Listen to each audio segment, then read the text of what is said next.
Selamat pagi.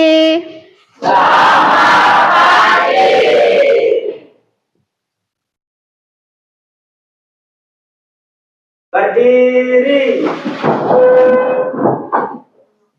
Pangajali. Om Swastiastu. Baik, sebelum kita memulai pelajaran pada hari ini, sesuai agama dan kepercayaannya masing-masing, berdoa mulai. Doa selesai. Silakan duduk kembali. Selamat pagi semua. Gimana kabar hari ini? Baik. Hari ini kita selalu dalam keadaan baik agar bisa mengikuti pembelajaran dengan efektif. Namun, Ibu absen dulu ya. Hari ini ada yang tidak hadir?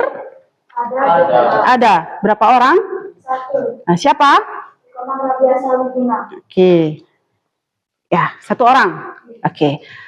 Baik. Nah, sebelum kita ke materi, alangkah baiknya kita ice breaking dulu ya. Gimana ice breaking biar kita punya semangat. Tepuk 1, tepuk 2, tepuk 3, tepuk 4, tepuk 5, ayo belajar. Oke. Nah, sekarang tentunya kalian masih mengingat materi kita yang minggu lalu ya, mengenai hak dan kewajiban. Ada yang masih ingat nggak? Apa sih sebenarnya itu hak? Ya? Hak adalah sesuatu yang kita miliki. Hak adalah sesuatu yang kita miliki. Ada yang bisa lebih tepat? Saya. Oke? Hak adalah sesuatu yang kita dapatkan setelah melakukan kewajiban. Ya, hak adalah sesuatu yang kita dapatkan setelah melakukan kewajiban. Oke, tentunya materi kita berkaitan lagi dengan hak. Ya, sekarang keluarkan dulu perlengkapannya, buku, alat tulis, ya. Ingat buku paketnya juga. Dibuka halaman 71.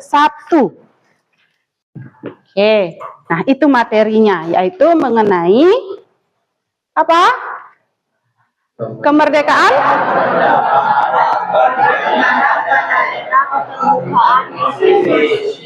Ya, kemerdekaan berpendapat warga negara pada era keterbukaan reformasi.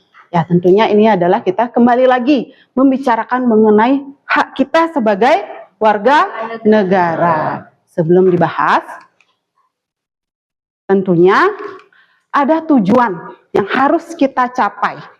Ya, di mana tujuannya yaitu kita mampu menjelaskan makna dari kemerdekaan berpendapat. Yang kedua, kita diharapkan mampu mengidentifikasi kemerdekaan berpendapat warga negara di era reformasi. Dan yang ketiga itu adalah kita mampu menganalisis batasan dalam mengemukakan pendapat di depan umum. Oke. Coba perhatikan gambar. Ya, di sana ada pemilihan ketua kelas dan juga ada tentang liburan, ya. Nah, di sini pernah nggak kalian menyampaikan pendapat kalian tentang pemilihan tempat wisata saat libur? Pernah? Iya, ya pernah ya. Misalnya ada yang pingin liburan ke pantai gitu misalnya. Ada yang ingin liburan, ingin hiking gitu ya, mendaki gunung gitu kan. Kita punya hobi masing-masing kan gitu kan. Nah, terus pemilihan ketua kelas. Nah, tentunya kalian mengeluarkan pendapat kalian kan. Saya ingin si A jadi ketua kelas karena si A disiplin Bu, bisa mengontrol kelasnya gitu misalnya. Saya ingin si B gitu kan. Oke. Nah, yang pertama kita bahas mengenai makna kemerdekaan berpendapat warga negara. Oke. Kemerdekaan berpendapat warga negara itu sebenarnya terdiri dari 2 kata. Kemerdekaan dan juga berpendapat. Nah, kemerdekaan itu berasal dari kata merdeka yang artinya bebas, Dan berpendapat dari kata pendapat, yaitu ide, gagasan, atau pikiran yang ingin disampaikan. Ya, jadi kemerdekaan berpendapat itu adalah setiap orang berhak menyampaikan atau mengemukakan pendapatnya secara lisan maupun tulisan. Ya, dalam Undang-Undang Dasar Nomor 9 Tahun 1998 juga diberikan pengertian bahwa kemerdekaan berpendapat itu merupakan hak setiap orang untuk menyampaikan pikirannya dengan lisan dan tulisan secara bebas dan bertanggung jawab serta diatur dalam undang-undang atau dalam peraturan perundang-undangan. Nah, walaupun kita mempunyai hak ya anak-anak ya dalam berpendapat, dalam menyampaikan sesuatu, ternyata hak kita itu diatur dalam peraturan perundang-undangan. Gitu ya. Jadi kita walaupun bebas, dinyatakan bebas kan, kita menyampaikan pendapat, bebas siapapun berpendapat mau A, B, C gitu ya. Tapi sebenarnya hak kita itu sudah ada dalam peraturan perundang-undangan. Baik, kita lanjut. Nah, dalam kebebasan berpendapat ini merupakan hal penting atau aspek penting di negara kita, apalagi negara kita adalah negara demokrasi. Tuh ya, di mana itu adalah salah satu tolak ukur dalam adanya perlindungan ya, perlindungan terhadap kebebasan berkumpul serta mengemukakan pendapat. Nah, di era reformasi ini, jaminan hak asasi manusia makin dapat perhatian. Gitu ya. Terus mengingat bahwa hak itu adalah hak kodrat yang kita miliki dari sejak lahir. Itu bukan diberikan oleh negara ya, atau bukan diberikan oleh pemerintah. Tetapi hak itu sudah ada dalam diri kita itu sejak lahir. Itu namanya hak kodrat atau hak asasi manusia. Oke, sampai di sini dulu. Bagaimana makna kemerdekaan berpendapat? Bisa dipahami? Bisa. Baik, lanjut ya. Hak dan kewajiban dalam menyampaikan pendapat. Nah, setelah kita mengetahui makna dari kemerdekaan berpendapat, tentunya ada hak dan kewajiban kita dalam menyampaikan pendapat. Ya, apa saja haknya? Nah, oke, poin yang harus ditegaskan dalam kemerdekaan berpendapat ini adalah setiap warga negara mempunyai hak secara bebas ya untuk menyampaikan pendapat, namun harus bisa bertanggung jawab. Jadi apapun yang dia sampaikan, dia harus bisa bertanggung jawab atas apa yang atas pendapatnya sendiri. Ya, jadi, nah ini dia haknya mengeluarkan pendapat secara bebas. Ya. Yang kedua, memperoleh perlindungan hukum. Itu hak kita ya. Terus kewajibannya ya, kita wajib menghormati hak-hak dan kewajiban orang lain. Oke. Sebelum Ibu lanjut, bisa dibaca ya slide-nya ya. Bisa ya? Jelas yang di belakang ya? Oke. Nah, selanjutnya yaitu menghormati aturan-aturan moral yang berlaku. Ya, selanjutnya itu menaati hukum dan ketentuan peraturan perundang-undangan. Selanjutnya menjaga dan menghormati keamanan dan ketertiban serta menjaga keutuhan persatuan dan kesatuan. Itu kewajibannya ya, agar dalam kita menyampaikan pendapat itu tidak terjadi yang namanya kerusuhan. Tentunya kan tidak semua bisa menerima pendapat kita, kan gitu kan? Makanya kita harus memperhatikan kewajibannya juga. Lanjut. Ternyata dalam memberikan pendapat ada batasannya di sini. Ada batasan dan ada peran pemerintah dalam menyampaikan pendapat. Di sini tentunya kita adalah negara demokrasi yang menganut demokrasi Pancasila. Ya, sangat penting ada peran pemerintah untuk bisa melindungi kita. Ya, untuk bisa selain melindungi yaitu biar tidak ada yang namanya kebencian, hasutan, provokasi gitu kan. Ya, tentunya dalam berpendapat kan tidak hanya secara lisan tetapi secara tulisan juga. Di mana kita biasanya yaitu di media sosial. Media sosial yang kalian punya apa? Ya, Instagram, lagi TikTok, Facebook, ya WhatsApp. Nah, di situ adalah media di mana kita bebas menggunakan pendapat kita, ya. Nah, biar tidak ada batasannya, yang harus dilindungi maka ada batasannya itu ada 4, ya. Ada stabilitas dan keamanan nasional, ada kepentingan umum, ada ideologi bangsa, etika dan moral yang bersifat kemasyarakatan maupun keagamaan atau ketuhanan. Nah, itu batasannya. Bagaimana peran pemerintahnya? Nah, di sini dia. Peran pemerintah itu adalah melindungi masyarakatnya dalam pelaksanaan kebebasan berpendapat di muka umum. Yang pertama itu adalah melindungi hak asasi manusia. Ya. Yang kedua, menghargai prinsip praduga tak bersalah. Jadi setiap orang itu mempunyai atau wajib dianggap tidak bersalah dengan bukti-buktinya, gitu kan ya. Terus 3, menghargai asas legalitas. Ya. Yang keempat itu adalah menyelenggarakan pengamanan. Itu adalah peran pemerintah. Oke, sampai di sana dulu bisa dipahami? Bisa. Oke, bisa. Nah, dari makna kemerdekaan berpendapat, ya, dari hak dan kewajiban, penerapannya, serta batasannya, Ibu sudah menjelaskan. Ya, tentunya kalian berharap kalian bisa memahaminya dengan cara bagaimana? Ibu ada sebuah kasus. Ya, ada sebuah kasus mengenai pembatasan kemerdekaan berpendapat. Oke, sebelum kita membahas kasus tersebut, silahkan anak-anak membentuk kelompok. Di sana ada 2 kasus, ya. Diskusi selama 15 menit. Setelah itu nanti presentasikan hasil diskusi kalian di depan kelas. Sudah paham? Sudah. Jika sudah paham, silahkan dikerjakan. Jika ada yang belum dipahami, ditanyakan ke ibu, ya. Baik, silahkan dikerjakan. Ya, ini buat alasannya ya. Alasannya kenapa itu disebut dengan dianggap pembatasan kemerdekaan. Nanti kamu tulis alasannya menurut diskusi kalian ya, nanti ya. Itu sebagai generasi penerus bangsa, kalian harus seperti apa nanti ya. Agar bisa memberikan pendapat sesuai dengan peraturan perundang-undangan ya, biar tidak menimbulkan keresahan, menimbulkan hoax yang kayak gitu ya, menimbulkan keributan gitu, provokasi gitu.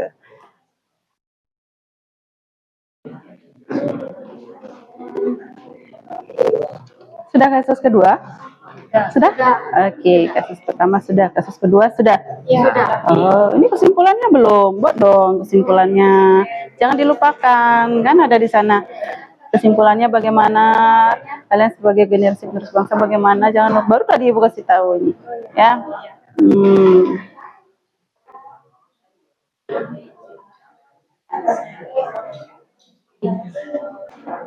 Oke, baik.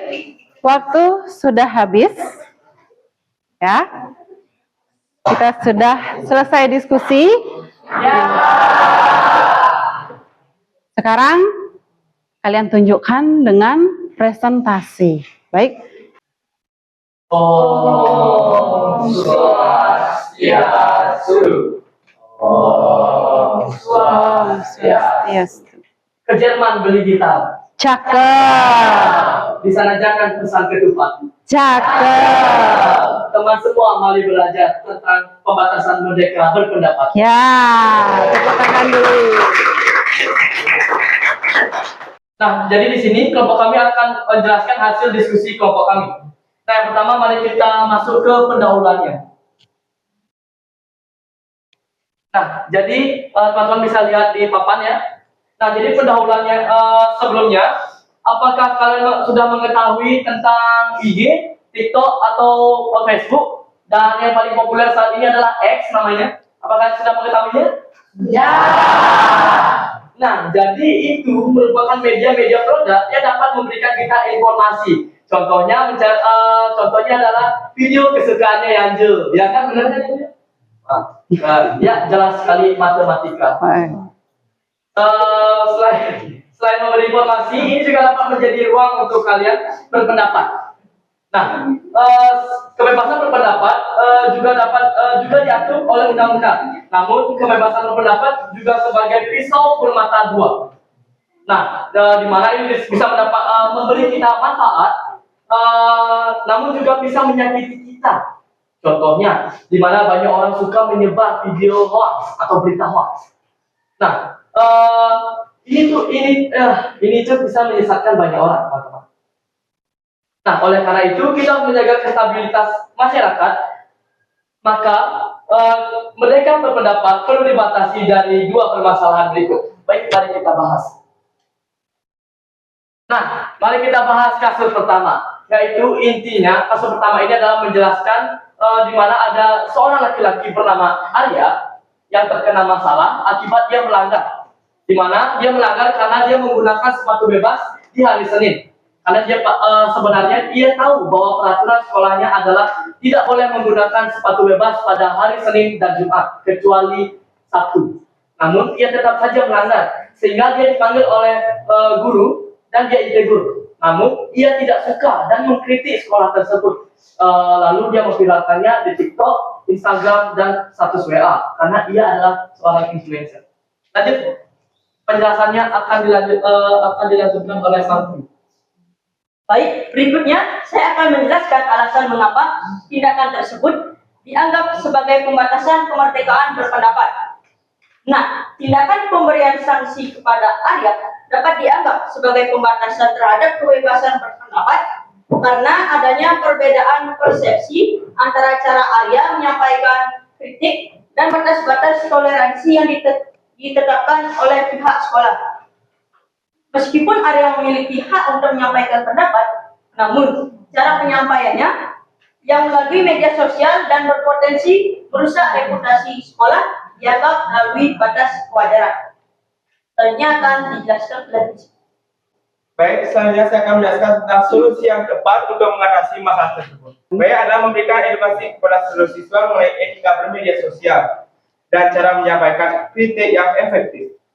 Sekolah dapat mengadakan workshop atau diskusi terbuka untuk membahas pentingnya penyampaian pendapat dengan sopan, santun, dan bertanggung jawab.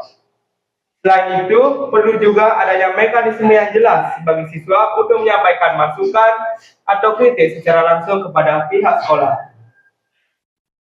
Baik, selanjutnya saya akan menjelaskan tentang kesimpulan pada kasus pertama. Kasus Arya menyadarkan kepada kita bahwa kebebasan berpendapat adalah hak yang perlu dijalankan dengan bijak. Sebagai generasi muda, kita harus mampu membedakan antara kritik yang membangun dan yang bersifat merusak. Selain itu, kita juga perlu memahami bahwa setiap tindakan kita memiliki konsekuensi, baik itu di dunia nyata maupun di dunia maya. Penggunaan media sosial yang bertanggung jawab adalah kunci untuk menjaga keharmonisan dalam masyarakat. Dan yang kasus kedua akan dilanjutkan oleh. Jadi, kasus kedua menceritakan informasi mengenai Vina yang menyebarkan COVID-19 yang mengandung KIP atau pelacak dan dapat menyebabkan infertilitas atau gangguan reproduksi pada wanita. Tindakan Vina telah membatasi kebebasan berpendapat orang lain untuk mendapatkan informasi yang akurat dan membuat keputusan yang tepat terkait kesehatan mereka. Selanjutnya akan dijelaskan oleh dia. Baik, di sini saya akan menjelaskan solusi yang tepat untuk mengatasi masalah tersebut. Untuk mengatasi masalah tersebut diperlukan meningkatkan literasi digital masyarakat. Pendidikan mengenai cara memperspekulasi informasi yang beredar di sosial media sangat penting. Selain itu, perlu adanya penegakan hukum yang tegas terhadap penyebar berita bohong. Pemberitahuan dan platform media sosial juga harus bekerja sama untuk membatasi penyebaran hoaks dan memberikan informasi yang akurat kepada masyarakat. Dan kesimpulannya, kasus final menjadi pembelajaran berharga bagi kita semua, terutama generasi muda. Penggunaan media sosial sebagai sarana untuk menyampaikan pendapat harus disertai dengan tanggung jawab. Kita harus bijak dalam memilih informasi yang akan disebarkan dan selalu memastikan sebenarnya sebagai generasi penerus bangsa, kita memiliki peran penting dalam menjaga ruang digital yang sehat dan bebas dan hoax. Dengan demikian kita dapat berkontribusi dalam membangun masyarakat yang telah cerdas dan kritis. Nah, jadi itulah tadi presentasi dari kami. Sebelum kami menutup presentasi hari ini, apakah ada yang ingin bertanya? Silakan ya. Perkenalkan, nama saya Wanda. Ya akan bertanya ke kelompok SKI. Untuk kasus Arya sekarang ini sangat banyak terjadi. Apakah salah jika siswa mengkritik kebijakan sekolah yang tujuannya implementasi tidak dijelaskan? Misal, sekarang banyak siswa yang dilecehkan oleh oknum sekolah yang tidak bertanggung jawab. Kadang hanya media sosial jalan keluar karena orang dewasa tidak lagi bisa dipercaya. Ya. Baik, siapa yang akan menjawab? Ada pertanyaan dari kelompok lain? Terima kasih yang jawab pertanyaannya. Oke. Sebelum itu, izinkan kami untuk berdiskusi. Oke, silahkan. Sudah menemukan jawabannya? Baik, silahkan dijawab pertanyaan dari kelompok lain. Baik, terima kasih atas pertanyaannya yang di sini. Izinkan saya menjawab. Nah, jadi berpendapat itu tidak salah, apalagi kebebasan berpendapat diatur oleh undang-undang. Namun, ada regulasi yang harus dilakukan sesuai alur. Bila kebijakan sekolah tidak dirasa baik, siswa harus berkomunikasi dengan orang tua dulu. Lalu, orang tua akan meneruskan ke komite sekolah dan dibicarakan secara internal. Sehingga didapatkanlah solusi dari permasalahan tersebut. Nah, namun bila masalah diumbar ke publik, opini liar yang tidak baik bagi siswa, keluarga dan sekolah akan terjadi. Terima kasih. Apakah bisa diterima? Iya. Nah, karena tadi presentasi kami sudah selesai. Mohon maaf jika ada salah kata. Saya tutup dengan pantun dan para mesanti. Makan ikan bareng kekasih. Cakep. Untuk sekian, terima kasih. Oh, Santi. Ya, sudah mempresentasikan hasil diskusinya. Ya, tentunya hasilnya begitu menarik ya. Pendapat kalian, ya, jawabannya, hasil diskusinya sangat beragam.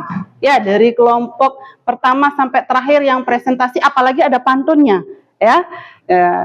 Terus, sekarang karena sudah diskusi, presentasi sudah selesai, kembali ke tempat duduk masing-masing terlebih dahulu. Sudah semua kembali ke tempat duduk masing-masing? Sudah. Masih semangat ini ya? Masih. Nah, sekarang untuk lebih tahu sebagaimana pemahaman kalian tentang pembelajaran hari ini, ya, dari materi yang Ibu sampaikan, ya, dari penjelasan hasil diskusi kalian mengenai pembatasan kemerdekaan berpendapat. Nah, sekarang Ibu akan memberikan 5 pertanyaan berupa uraian, di mana kalian sebelumnya harus mempersiapkan selembar kertas dulu, ya, diisi nama lengkap, nomor absen, beserta kelasnya juga. Ya. Nah, sekarang Ibu akan mengirim melalui WhatsApp grup kita. Sudah siap selembar kertasnya? Sudah? Oke, sekarang Ibu kirimkan. Ya, silahkan dibuka WhatsApp grupnya. Sudah diterima? Nah, di sana ada 5 soal uraian. Sebagai evaluasi kalian hari ini, apakah kalian benar-benar memahami apa yang Ibu sampaikan? Nah, di sana kalian langsung dijawab ya. Pertanyaan tidak usah ditulis ya. Waktu Ibu berikan 10 menit. Silahkan dikerjakan, tapi jangan menyontek ya. Ya, kerjakan sendiri ya. Iya.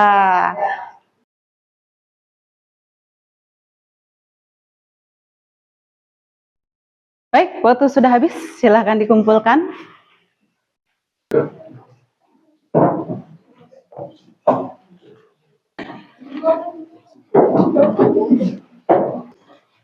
Adakah yang belum? Sudah semua ya? Ya. Baiklah. Sudah kita menjawab 5 soal uraian tadi dengan baik ya. Nah, selanjutnya, ada yang bisa menyimpulkan materi kita hari ini? Saya, Bu. Ya, silakan Mang Tri. Baik, jadi kesimpulan yang saya dapatkan dari materi hari ini bahwa kita memiliki hak untuk mengemukakan pendapat di muka umum, baik secara lisan maupun tulisan, di mana diatur oleh undang-undang atau perundang-undangan agar pendapat yang kita sampaikan dapat dipertanggungjawabkan serta tentunya sebagai generasi penerus bangsa kita harus selalu memperhatikan tata cara menyampaikan pendapat yang baik agar tidak menimbulkan hoaks yang membuat resah atau takut pada masyarakat. Sekian, terima kasih. Tepuk tangan untuk Mang Tri dulu.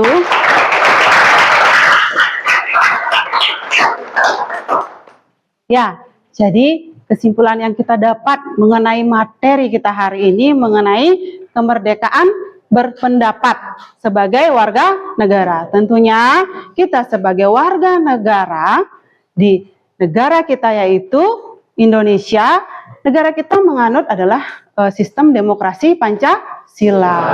Tentunya negara kita memberikan sebuah kebebasan mengenai berpendapat atau menyampaikan ide kita, pemikiran kita, baik secara lisan maupun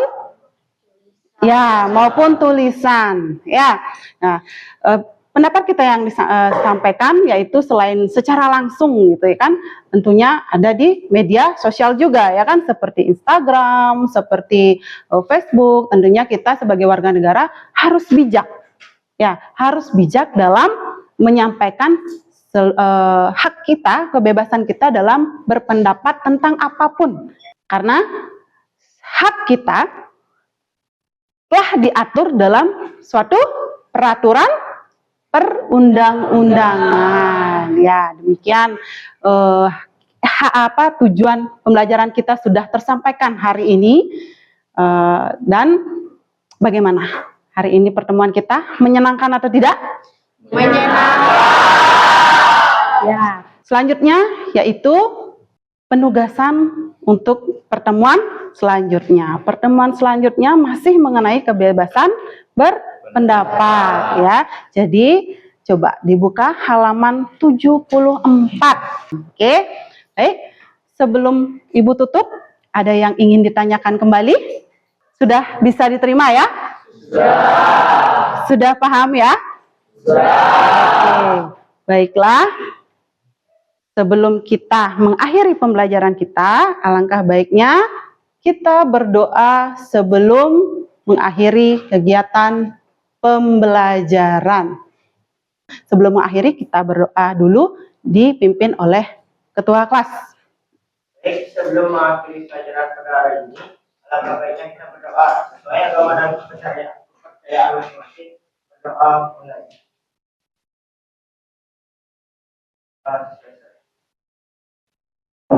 Berdiri.